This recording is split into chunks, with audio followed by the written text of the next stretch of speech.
xaar laay see jëriñ kontaan na si yow. waaw gis nañ sa prestation ñu ñëwoon rek tey jii seet si wala di waxtaan ak yow jéem a xool ba xam yow bis bi noo ko gisee tey jii ak nan nga ko dundee yow sa xol tey. waaw effectivement kontaan rek di kontaan ci jour bi vraiment aussi di delloo ñu ko daal di ko parce que ñoom loolu mu ji daal di yaatu rek su dëkk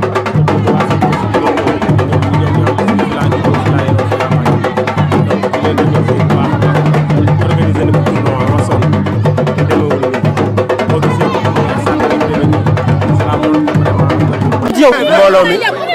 maa ngi nuyu ku ci nekk ci turam ak santam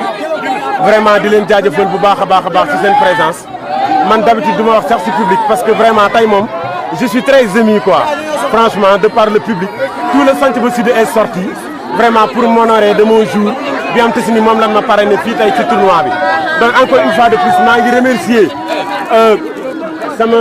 sama nu ma koy mën a waxee sama Amazone yi laa ko vraiment kontaan naa ci yéen trop ma bëgg ngeen tàcc seen bopp bu baax a baax vraiment di wax ni tey nag tournoi bi c'était un tournoi bam si nii ce sont les jeunes de Santhiaba Sud ñoo ko organisé woon fii ci Louga bi ñu ko organisé ñu def ma parrain bi vraiment wax dëgg yàlla match bi joué nañ ko ci jàmm ak salaam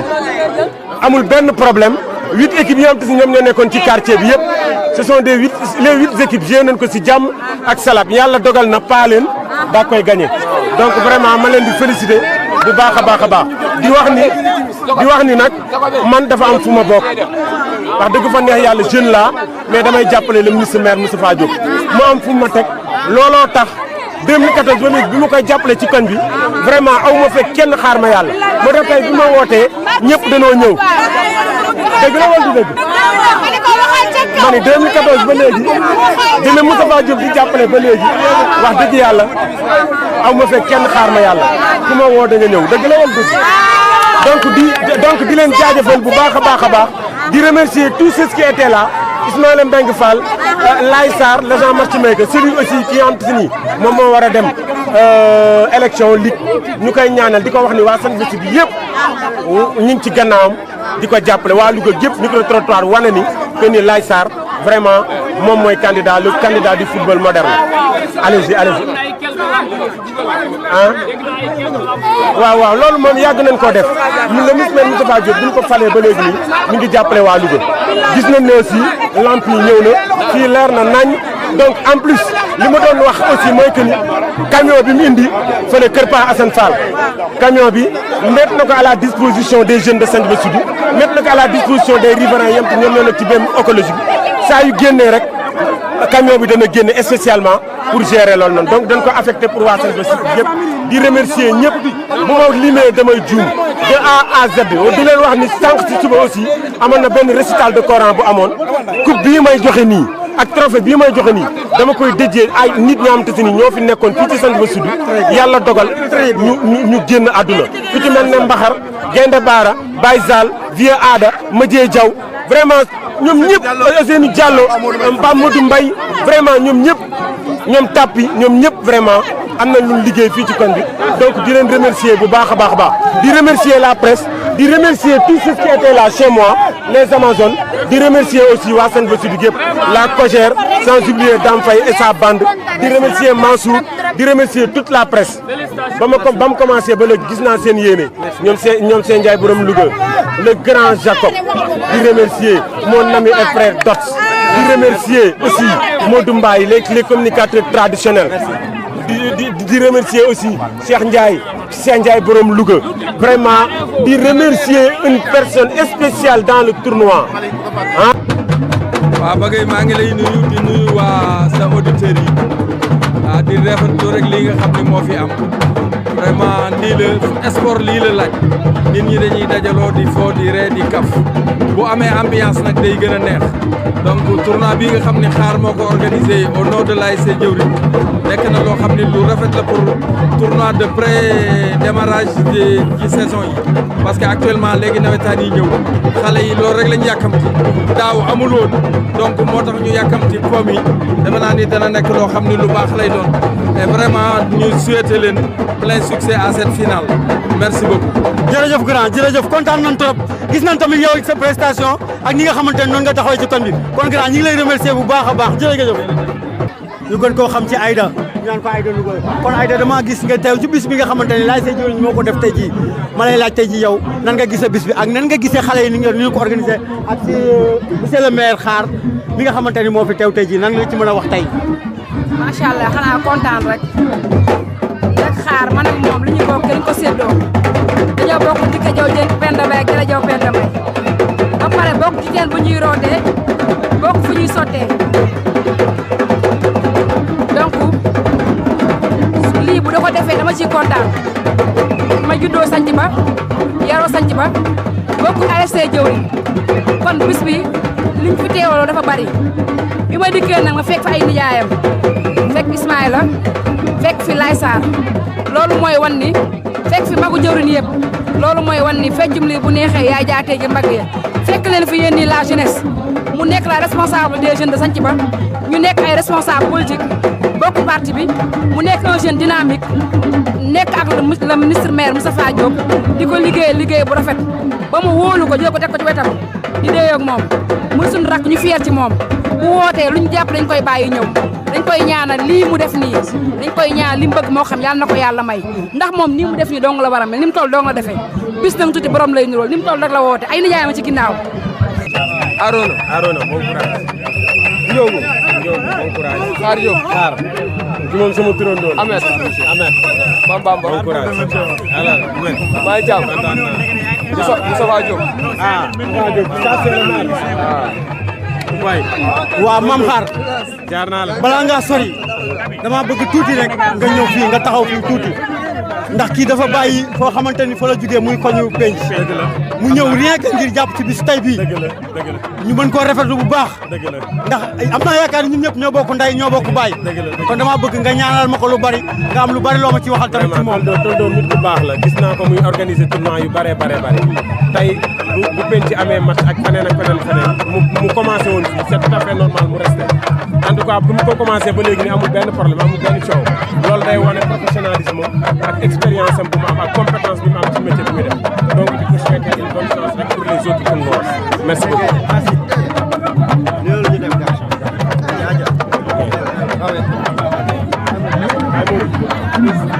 Bon courage Ngabou. Malick. Ça c'est le grand band. Les gars dana la romb dugal nga xam. Gassou. Ablaye. Modou Mané. Ça va? Cheikh Thioub. Maria. Ah, le gardien. Kii moom sama doomu ndey la. Merci kontaan nañu. Jaajëf.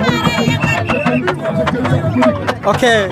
waaw loolu rafet na maam loolu rafetlu nañ ko lépp ci laay say jëwriñ rek waaw.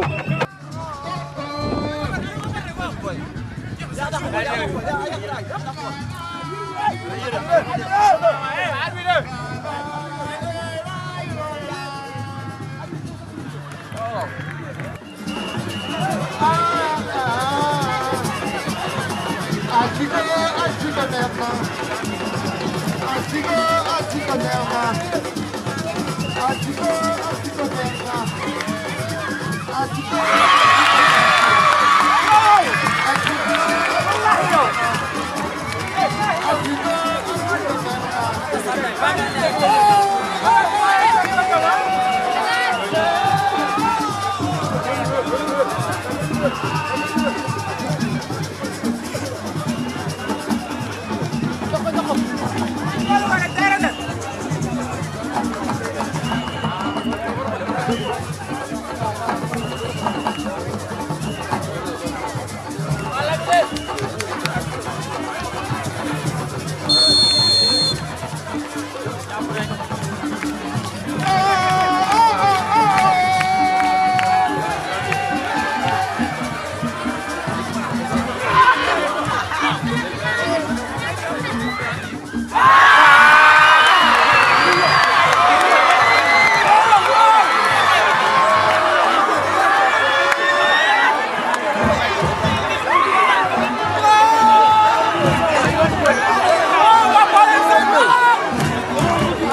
asalaamaaleykum mbooloo mi maa ngi nuyu ku nekk sa tur ak sa sant man laa Jaratu Maguette Fall conseillère municipal responsable politique di doomu sant ba bëgg sama ASC bëgg waa sant ba ndax tey ak bisu xaar Diop bi moo tax ma ñëw tey fii ànd ak sama délégation bu mag ànd ak responsable politique yëpp nekk si biir sant ba sud di leen sant di leen gërëm di wax ni li macha allah lu ñu rafetlu la lu neex la ndax xaar suñu rakk la jeune la engagé kon xale yi bu ñu mobilisé woo derrière xaar di liggéey kon dañ ciy rafetlu bu baax a baax di encouragé bu baax la jeunesse de sant ba sud di leen wax ki ñu àndal moo jar a àndal ministre maire Moustapha Diop ànd ak xaar Diop ak tous les jeunes de Louga merci beaucoup maa ngi nuyu ku nekk sa tur ak sa sant jërë ngeen def.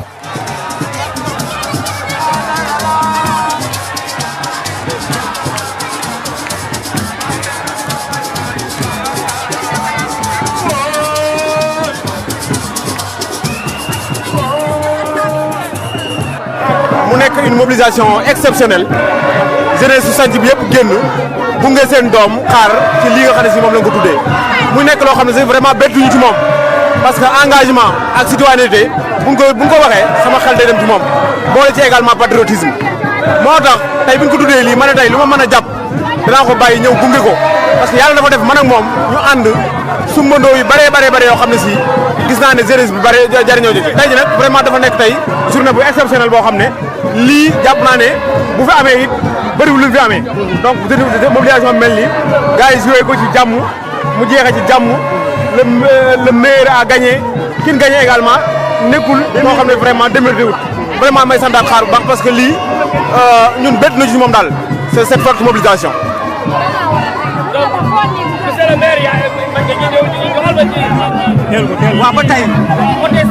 waaw ba tey kooku mu kii ngeen gis nii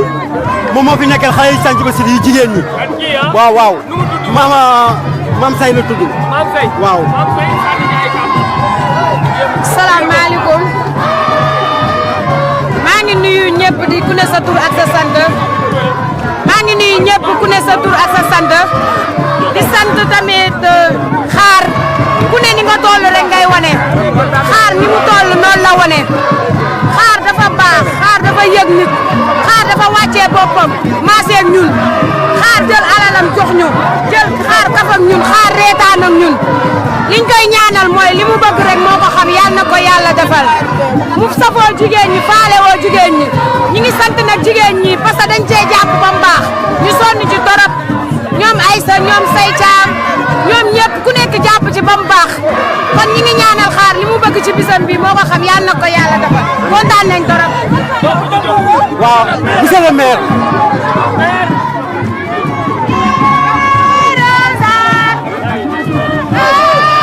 voilà. waaw salaamaaleykum ba tey ñu ngi dellusiwaat jox monsieur le maire kaddu gi mu sànniwaat ci quelques kaddu xëy na tamit ba muy wax sànq fekk na lu bari jotoon na ko jotoo ñëwagul xewagul woon léegi dañ koy jox mu sànniwaat quelques kaddu monsieur le maire grand Is ki nga xamante ni def na lu ne ci sa quartier Santhie Ba Sud kon ñu ngi lay delloowaat kaddu gi à vous le parole monsieur le maire. Voilà, merci Ogueye. Je suis comblé aujourd'hui. Je suis fier, honoré par mon neveu Khar Diop, un jeune de Santhie Ba, un membre du parti républicain, un jeune qui travaille auprès du maire Moustapha Diop, un jeune qui a aujourd'hui réussi la mobilisation après l'organisation, la mobilisation et a réussi son pari. Nous le constatons aujourd'hui, les jeunes de Louga, de Santhie Ba, de partout, sont venus répondre à son appel, à son invitation. C'est la preuve que Khar, au-delà de son appartenance au quartier Santhie Ba, a démontré que c'est un jeune qui travaille pour le maire, un jeune qui travaille pour la jeunesse. Parce que toute la jeunesse est venue aujourd'hui, cette semaine parce que Khar entretient de très bons rapports avec les jeunes. Et ñëpp nga wuy si parce que moo ko lebalee am na loo xam ne bu ko lebalee woon ñëpp du ñëw kon aujourd'hui c'est toutes les raisons d'être fier, d'être rassuré par rapport même au contexte politique dans lequel nous vivons pour me dire que tout simplement Khar me rassure. Khar a démontré aux jeunes de Santhie Ba, aux jeunes de Louga, aux jeunes qui font tout simplement de la politique qu'il y a une façon d'entrer des relations avec ses concitoyens, avec la jeunesse de sa ville, de son quartier. aujourd'hui, c'est tout simplement pour moi une satisfaction. Une satisfaction, n'est-ce pas, par rapport effectivement à la mobilisation, par rapport à la réussite de l'événement. Et Moustapha Diop doit être fier de Khar Diop. Santhiaba doit être fier de Khar. Parce qu'aujourd'hui, Khar a montré qu'il mérite quand même, que le Santhiaba mérite en tout cas un jeune comme Khar. Un jeune qui travaille pour la ville, un jeune qui travaille pour le quartier, un jeune qui mobilise, un jeune qui met ses moyens à la disposition de cette jeunesse. Donc c'est pourquoi j'ai toutes les raisons d'être en tout cas satisfait et d'envisager l'avenir, n'est-ce pas? C'est-à-dire les élections qui vont venir. Déjà ça c'est un signe que dans 6 mois, Khar nous aidera à mobiliser cette jeunesse. Parce que c'est ce que nous attendons de lui. Il a montré aujourd'hui qu'il peut mobiliser les jeunes.